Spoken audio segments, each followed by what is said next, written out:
એવું ના થાય ભાઈઓ કે મિલાદના દિવસો પૂરા થયા પછી મસ્જિદની અંદર નમાઝીઓની સંખ્યા ઓછી થઈ ગઈ.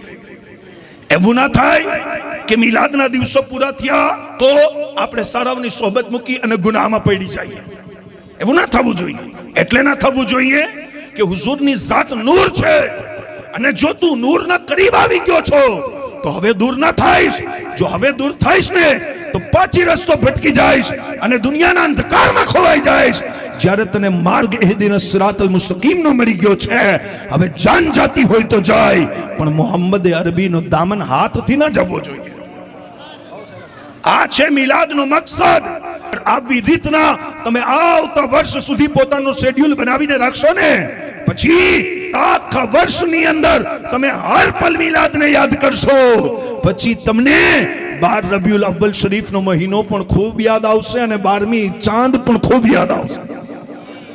બાકી આખો વર્ષ જો યુટ્યુબની અંદર, મોબાઈલની અંદર, પબજીની અંદર ખોવાઈને પડ્યો રહીશ તો આવનારા સમયની અંદર મિલાદ આવશે ને તો તું અસ્તીન ચડાવી અને ખાલી એટલું જ પૂછીશ કે હઝરત સબૂત ક્યાં છે?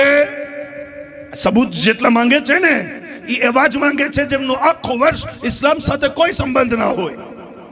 બતાવો ભાઈ, જે હુઝુરને યાદ કરતો હોય એને સબૂતની જરૂરત પડે?